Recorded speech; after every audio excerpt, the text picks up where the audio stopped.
말씀의 제목은 거룩한 백성의 길입니다. 거룩한 백성의 길. 우리가 어제부터 다루고 있는 말라기, 이 말라기서는 구약의 마지막 책이죠. 근데 이 마지막 이 말라기서는요, 총 6편의 예언으로 구성이 되어져 있습니다. 이스라엘 백성들이 포로기를 끝내고 이제 예루살렘으로 막 귀환을 하게 됐죠. 그리고 나서 100년이라고 하는 시간이 흘렀습니다. 그 100년이라고 하는 시간이 흘러 그들이 처음에는 굉장히 의욕적으로 하나님 앞에 온전한 신앙생활 그리고 참된 예배와 제사로 나아가고자 노력했어요. 그런데 이 메시아, 곧 오실 것 같은 그 메시아의 어떤 그 도래가 지연되어지자 그들 안에도 뭔가 어떤 잔뜩 기대를 품었는데 그것이 실망으로 바뀌면서 저들의 삶에도 그냥 혹세무민적인 어떤 그런 삶이 찾아들기 시작을 했습니다. 제사장들은 타락했고 백성들의 신앙도 다시 무너졌습니다. 이러한 시기에 말라기 선지자는요, 영광스러운 메시아는 반드시 오실 것이고 또 이 메시아를 통해서 심판의 날이 올 것이며 의인과 악인은 그의 합당한 심판을 받게 될 것이다. 이러한 예언들을 이 말라기서에 담아서 예언하였다고 하는 것이죠. 그래서 이 말라기 선지자의 예언의 말씀들은요, 메시아의 도래가 늦어지는 것에 대한 어떤 실망감과 회의감으로 혹세무민의 삶에 빠져 있었던 이스라엘 지도자들, 그리고 백성들, 또 하나님의 거룩한 이 선민이라고 불렸던 그런 자들이 다시 거룩한 선민다운 삶을 우리가 살아야 한다라고 하는 것을 촉구하는 어떤 그러한 내용들이 많이 담겨져 있습니다. 오늘 우리가 읽은 이 본문의 말씀은 말라기의 6편의 예언서 중에서 두 번째 그리고 세 번째 예언의 말씀이 수록이 되어져 있습니다. 거룩한 하나님의 백성들이 회복하고 나아가야 할 어떤 그런 삶의 길, 그 성결의 길에 대해서 이야기를 해주고 있다고 하는 것이죠. 오늘 새벽에는 이 종말의 때를 살아가면서 다시 오실 예수 그리스도를 기다리고 있는 우리 모든 그리스도인들, 그들이 하나님의 거룩한 백성으로서 그들의 삶을 통해서 회복시켜 나아가야 할 것이 과연 무엇인가, 거기에 대해서 함께 깊은 통찰과 깨달음의 시간이 있길 바랍니다. 거룩한 백성의 삶은 과연 어떠한 삶이어야 할까요? 첫 번째, 거룩한 백성은 경외감을 가지고 자신의 사명을 감당해야 한다고 하는 것입니다. 경외감을 가지고 자신의 사명을 감당해야 한다. 1절을 보십시오. 너희 제사장들아, 이제 너희에게 이같이 명령하노라. 1절을 보시면 알 수 있듯이 이 말라기 선지자의 두 번째 예언은 이 제사장들에게 촉구하고 있는 내용이라고 하는 것입니다. 그들에게 과연 하나님은 어떠한 말씀을 하고 계실까요? 2절을 보십시오. 만군의 여호와가 이르노라. 너희가 만일 듣지 아니하며 마음에 두지 아니하여 내 이름을 영화롭게 하지 아니하면 내가 너희에게 저주를 내려 너희의 복을 저주하리라. 내가 이미 저주하였나니 이는 너희가 그것을 마음에 두지 아니하였습니다. 하나님은 제사장들이 하나님의 말씀을 듣지 않고 또 그것을 마음에 두지 않는다. 아무리 하나님께서 말씀을 하셔도 그 말씀을 듣지 않고 아무리 그들에게 징계를 내려도 그 징계가 그들의 마음 가운데 담기지 않는다. 그렇게 말씀을 하고 계세요. 그리고 이 모든 행위들이 하나님의 이름을 영화롭게 하지도 않는다. 그래서 그 결과로 하나님께서는 그들에게 저주를 내리시고 또 그들의 복에도 저주를 내리시겠다 말씀을 하시는 거예요. 그들이 지금 이미 받아 누리고 있는, 저들의 삶에서 지금 누리고 있는 그 복조차도 화로 바꾸시겠다, 저주로 바꾸시겠다라고 하는 것입니다. 그럼 그 저주와 화는 무엇입니까? 우리 3절을 봅시다. 보라, 내가 너희의 자손을 꾸짖을 것이요 똥, 곧 너희 절기의 희생의 똥을 너희 얼굴에 바를 것이라. 너희가 그것과 함께 제하여 버림을 당하리라. 여기서 너희의 자손을 꾸짖을 것이요 라고 하는 구절이 있죠. 사실 이 본문을, 이 문맥을 쭉 따라서 읽다 보면 여러분 좀 이해가 되지 않습니다. 왜 갑자기 제사장들에게 이런 말씀을 하시다가 왜 죄는 제사장들이 지었는데 그 자손들을 왜 꾸짖는 것일까? 죄를 그 당사자에게 묻는 것이 성경의 기본적인 맥락이잖아요. 하나님께서 계속해서 가지고 오셨던 기본적인 어떤 말씀의 질서인데 왜 갑자기 죄는 제사장들이 지었는데 그 후손들을 꾸짖는 것일까? 애매합니다. 사실 이 자손이라고 번역된 히브리어 단어가요, 핫제라흐라고 하는데요, 이 단어는 자손이라고 하는 의미로도 번역될 수 있지만 이 팔이라고 하는 의미, 이 팔이라고 하는 또 암이라고 하는 의미로 여러분들 또 번역이 가능합니다. 꾸짖다로 번역된 히브리어 고에르는요, 자르다 또는 분리시키다라고 하는 어떤 그런 의미로도 여러분들 해석이 가능해요. 그러므로 너희의 자손을 꾸짖을 것이요 라고 우리가 번역을 해볼 수도 있겠지만, 너희의 팔을 자르겠다. 너희의 팔을 자르겠다. 그리고 너희의 자손들, 너희의 후손들을 내가 끊어버리겠다. 어떤 그런 의미로도 여러분 해석이 가능하다고 하는 것입니다. 여러분, 제사장이라고 하는 직분이 우리가 다 알다시피 제사장은요, 여러분 선출직이 아니라 뭐예요? 세습직이에요. 세습되어지는 것입니다. 아들에게 계속해서 세습되어지는 것이, 이 제사장은 아무 지파나 할 수 없잖아요. 레위 지파에게만 하나님께서 고유하게 주신 세습직이에요. 그래서 여러분들 이 자손을 끊어버리면 어떻게 되겠습니까? 더 이상 제사장의 직무를 감당할 수가 없게 되어지겠죠. 그리고 또 여러분들, 우리가 이 팔을 자르겠다라고 우리가 이 말씀을 해석을 해본다면 어떻게 되겠어요? 여러분, 제사장들이 팔이 없다면 제사를 집전할 수 있겠습니까? 없죠. 여러분들 여러 그 제사의 여러 가지 형식 중에서 여러분들 요제라고 하는 거 들어보셨죠? 거제, 요제. 팔이 없으면 여러분들 이건 도무지 이 제사의 집전을 할 수 없는 그런 상황이 되는 것입니다. 무용지물이 된다라고 하는 거예요. 다시 말해서 더 이상 제사장의 직무를 감당할 수 없게 막으시겠다라고 하는 사실입니다. 또한 3절에서 이 절기의 희생의 똥을 그 얼굴에 바르시겠다. 그리고 그 똥과 함께 제하여 버리시겠다. 절기의 희생의 똥이 무엇입니까? 절기의 희생의 똥은 여러분들이 제사를 드릴 때 그 희생 제물, 그 짐승들에게서 배설되어지는 그런 배설물들을 의미합니다. 근데 여러분, 이 구약의 제사법에서는요, 이 배설물들이 굉장히 부정해요. 그렇기 때문에 이 부정한 배설물들은 따로 모아서 진영 밖에서 태워버리는 것이, 그것이 전통적인 방법이었습니다. 근데 여러분, 이 구절에서 그냥 우리가 뭐 한글 성경에는 그냥 얌전하게 얼굴에 바르시겠다 이렇게 말씀을 하시지만, 설사 이 원문을 읽어보시면 여러분들이 바르는 것이 아니라 뿌리는 거예요. 바르는 것이 아니라 뿌리는 것입니다. 여러분들 옛날에, 아주 예전에 그 우리나라 역사에서 장군의 아들 김두한이 국회에서 국회의원들에게 똥물을 뿌리잖아요. 그거 아십니까? 마찬가지로 하나님께서 범법을 저지르고 있는 제사장들에게 이 똥물을 끼얹으시겠다고 하는, 가장 부정하다라고 여겨지는 것이 바로 이 희생의 절기의 똥인데, 이 부정한 것을 제사장들에게 뿌리고, 그리고 진영 밖에서 불태워져 없어져야 하는 어떤 그런 동일한 취급을 받게 하시겠다라고 하는 것입니다. 이게 얼마나 제사장들 입장에서는 이게 치욕적인 일입니까? 이 징벌이 굉장히 치욕적이죠. 그리고 제사장들에게 있어서는 굉장히 수모일 것입니다. 근데 왜 하나님께서 이렇게 하나님의 제사를 집전하는 제사장들에게 이렇게 원색적인 그런 비난과 그런 경고를 하시는 것일까요? 그 이유는 과연 무엇일까요? 우리가 5절과 6절을 한번 보십시오. 레위와 세운 나의 언약은 생명의 평강의 언약이라. 내가 이것을 그에게 준 것은 그로 경외하게 하려 함이라. 그가 나를 경외하고 내 이름을 두려워하였으며 그의 입에는 진리의 법이 있었고 그의 입술에는 불의함이 없었으며 그가 화평함과 정직함으로 나와 동행하며 많은 사람을 돌이켜 죄악에서 떠나게 하였느니라. 여러분, 하나님께서는 이스라엘 백성들 사이에 하나님이 맺으신 이 언약, 제사를 통해서 하나님과 이스라엘 백성들 사이에 맺어졌던 이 생명과 평강의 언약이 계속해서 유지되고 지켜지기를 원하셨던 것입니다.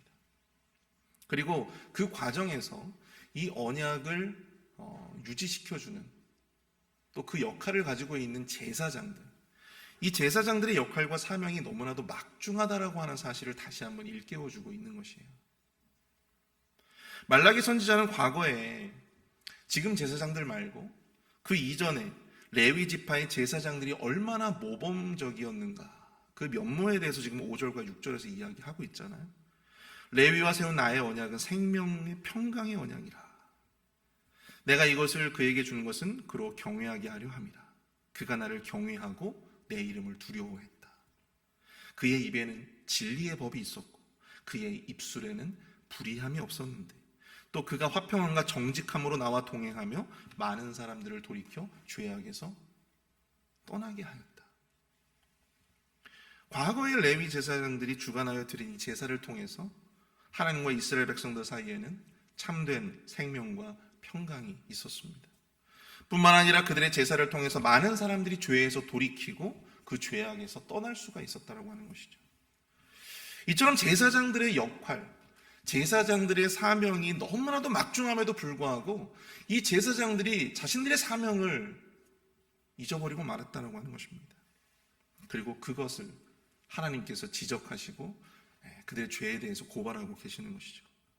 사랑하는 성도 여러분, 제사장의 본분은 이 바른 제사를 통해서 하나님과 이스라엘 백성들 사이의 관계를 회복시키는 데 있어요.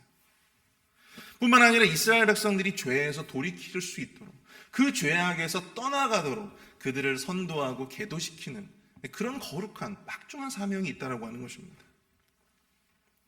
근데 여기서 우리가 자칫 이 제사장에 대한 본문을 우리가 읽으면서 이 이야기는 목사님들이나 아니면 전도사님들이나 아니면 무슨 목자들, 어떤 리더들에게만 해당되는 이야기인가라고 생각하실 수 있을 거예요.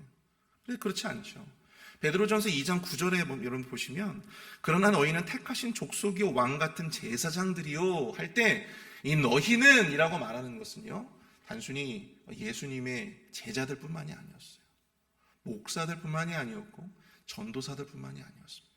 리더들 뿐만이 아니었어요. 모든 그리스도인들, 오늘날 제사장은요 우리 모든 그리스도인들의 또 다른 이름이라고 하는 사실입니다. 하나님의 대제사장 예수 그리스도를 그 마음에 품고 그 예수 그리스도의 말씀을 따라가고자 그 삶을 결단한 우리 모든 그리스도인들, 그 모든 그리스도인들이 작은 예수이고 또 영적인 제사장이다. 그러므로 그에 합당한 성결의 삶과 바른 예배로 나아가야 하는 영적인 사명, 그 책무가 바로 우리 모두에게 있다고 하는 사실을 여러분 우리는 기억해야 할 줄로 믿습니다. 뿐만 아니라 우리가 그 사명을 깨닫지 못하고 또 거룩한 백성으로서 이 제사장의 영적인 책무를 게을리하고 바른 예배로 우리 스스로가 나아가지 않게 될 때 그에 합당한 징벌이 우리의 삶에 있을 수 있다고 하는 사실을 우리는 늘 경계하며 있어야 할 줄로 믿습니다. 7절을 보시면 제사장의 입술은 지식을 지켜야 하겠고 사람들은 그의 입에서 율법을 구하게 되어야 할 것이니 제사장은 만군의 여호와의 사자가 됨이거늘. 제사장은 뭐래요? 만군의 여호와의 사자라고 이야기를 합니다. 사자가 무엇입니까? 하나님의 말씀을 대신 전하는 자죠. 거룩하신 하나님의 사람들은요 자신의 입술과 또한 자신의 삶을 통해서 거룩하신 하나님과 그분의 말씀을 세상 가운데 대언하는 자라고 하는 사실이에요. 목사나 전도사들만 하나님의 말씀을 전하는 자들이 아닙니다.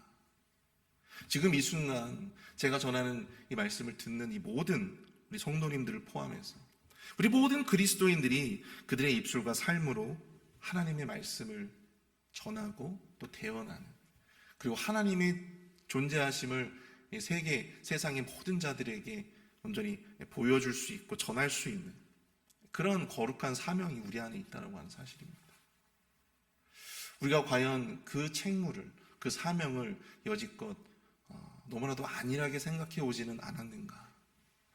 저를 포함해 우리 모든 우리 그리스도인들에게 주어진 그 영적인 책무와 사명에 온전히 우리 모두가 더욱더 충성되이 매달릴 수 있게 되어지기를 축복합니다.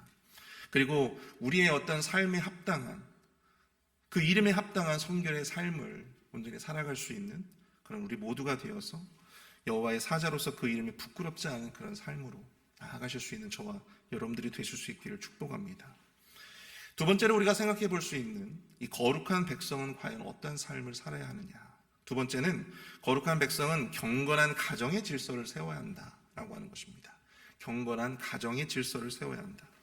오늘 보면 10절부터 16절까지의 이 말씀은요, 특별히 백성들에게 주어졌던 예언의 말씀인데요, 특별히 거룩하고 경건한 가정에 대한 권면이 담겨져 있는 것이 특징입니다. 우리 11절을 한번 볼까요? 유다는 거짓을 행하였고 이스라엘과 예루살렘 중에서는 가증한 일을 행하였으므로 유다는 여호와께서 사랑하시는 그 성결을 욕되게 하여 이방신의 딸과 결혼하였으니.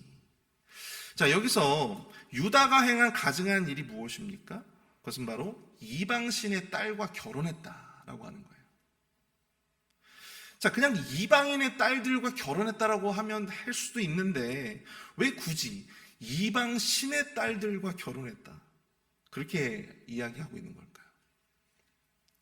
이방인과 결혼하는 것이 문제라기보다는요, 특별히 그 이방인들이 와서 이방인들과 결혼함으로 말미암아 그들이 섬기고 있던 어떤 이방의 신들, 그들을 섬기게 되는 우상 숭배, 여기에 이스라엘 백성들이 빠지겠기 때문에 그러한 바로 이 영적인 행음이 곧 가증한 일이다, 하나님 보시기에 가증한 일이다, 그렇게 말씀하고 있는 것이죠. 자, 이러한 자들이 받는 심판이 무엇입니까? 12절을 보십시오. 이 일을 행하는 사람에게 속하는 자는 깨는 자나 응답하는 자는 물론이요 만군의 여호와께 제사를 드리는 자도 여호와께서 야곱의 장막 가운데서 끊어버리시리라. 이처럼 이방신들의 딸들과 결혼하는 자는 비록 여호와 하나님 앞에 제사를 드리고 또 여호와 하나님 앞에 제물을 온전히 바친다고 하더라도 그들을 야곱의 장막에서 끊으시겠다. 내 더 이상 너희들을 나의 자녀로 생각하지 않겠다라고 하는 거예요. 야곱의 장막에서 끊겠다라고 하는 거, 더 이상 이스라엘 백성으로 생각하지 않겠다라고 하는 것입니다. 또한 여러분들 14절과 15절 보십시오. 너희는 이르기를 어찌 됨이니까 하는도다. 이는 너와 내가 어려서 맞이한 아내 사이에 여호와께서 증인이 되시기 때문이라. 그는 내 짝이요 너와 서약한 아내로되 내가 그에게 거짓을 행하였도다. 그에게는 영이 충만하였으나 오직 하나를 만들지 아니하셨느냐. 어찌하여 하나만 만드셨느냐. 이는 경건한 자손을 얻고자 하심이라. 그러므로 내 심령을 삼가 지켜 어려서 맞이한 아내에게 거짓을 행하지 말지니라. 여러분들 13절부터 16절까지의 내용들을 여러분 쭉 보시면요, 특별히 가정에서 부당하게 아내에게 거짓을 행하고 간음을 하고 학대하는 그런 남편들을 고발하는 내용들이 있어요. 부정하게 이방 여인들을 아내로 삼는 거죠. 그래서 본래 어렸을 때부터 함께 살아오던 조강지처들을 쫓아내고 학대하는 이 이스라엘 백성들의 이 모습들, 그 부당함, 그 죄를 고발하고 있는 것입니다. 그래서 그 여인들의 눈물과 울음과 탄식이 지금 여호와의 제단을 다 가리고 있다라고 지금 말씀하고 있는 거예요. 여러분, 우리가 부부로서 거룩한 가정을 세워가야 하는 이유는 무엇입니까?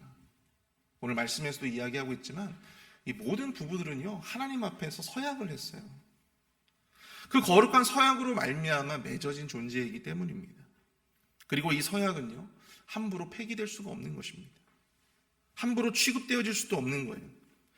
이렇게 남자와 여자가 거룩한 부부로서 세워져 갈 때 비로소 그들 안에서 경건한 자손을 얻을 수가 있는 것이죠. 이러한 이유로 우리는 부부로서 서로에게 거짓을 행할 수가 없다라고 하는 것입니다.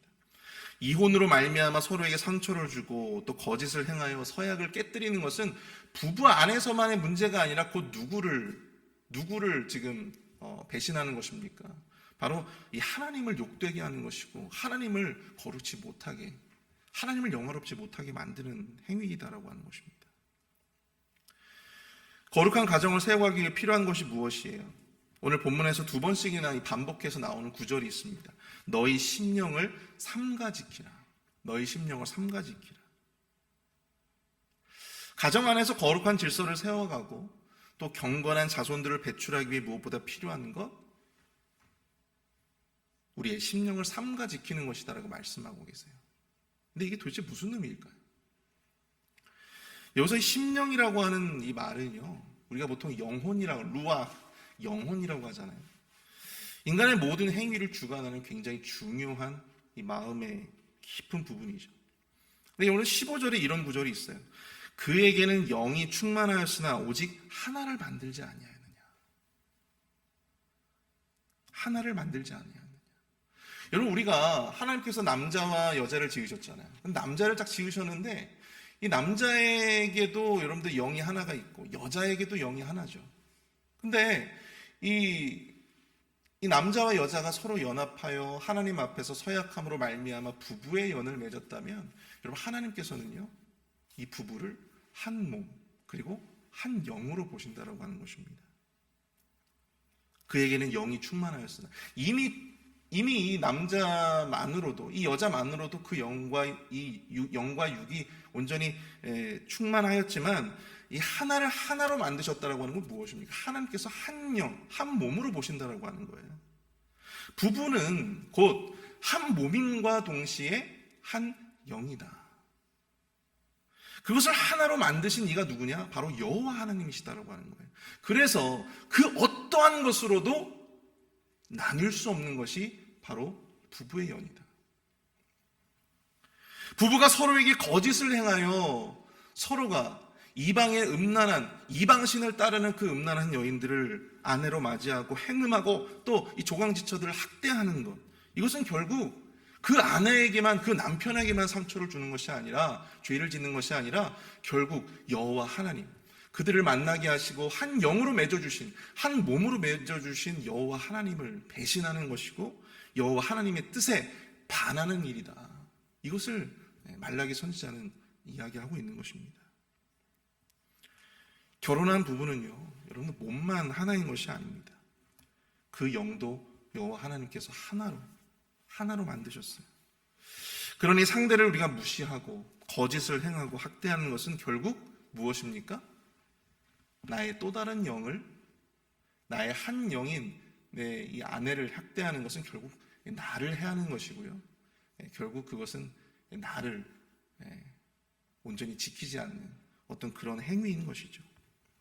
자기 심령을 지키는 길은, 우리의 심령을 지키는 길은 결국 부부의 관계 안에서, 부부라는 그 관계 안에서 서로에게 의로 행하고 또 서로 성결로서 이 부부로서의 책임과 그 정체성을 분명히 하여 하나님이 계획하신 이 경건의 자손을 온전히 그 가정 안에서 세워가는, 만들어가는, 바로 그러한 이 가정, 이 부부의 그런 거룩한 사명이 이 거룩한 가정 안에서 이루어져야 됩니다. 그래서 우리는 어떻게 해야 됩니까? 거룩한 가정 안에서의 질서를 세워가야 한다라고 하는 사실입니다. 우리는 오늘 이 두 가지의 말씀을 통해서 거룩한 백성으로서 우리가 하나님 앞에 온전히 살아가는 중요한 삶의 길에 대해서 함께 살펴보았습니다. 우리가 이 시간 함께 기도하기를 원하는데요, 특별히 우리가 이 시간 함께 기도하실 때 이 거룩한 하나님의 사람으로서 정말 하나님을 향한 경외감을 가지고 자신의 사명을 감당하게 하여 주시옵소서. 여호와의 사자라고 하는, 또 영적인 제사장이라고 하는 그런 사명이 있음에도 불구하고 여전히 우리의 삶에서 성결을 지키지 못하고 세상 사람들과 똑같은 말과 똑같은 행동으로 일관하는 우리의 모습을, 과연 그 시대의 제사장의 모습과 무엇이 과연 다른지, 또 거룩한 가정과 부부로서 그 책무를 다하고 가정을 통해서 경건한 자손들을 생산하는 귀한 일에 쓰임받는 부부 그리고 가정이 될 수 있도록 인도해 주시옵소서. 우리 함께 이 두 가지 제목을 놓고 함께 기도하도록 하겠습니다. 함께 기도합니다. 사랑하는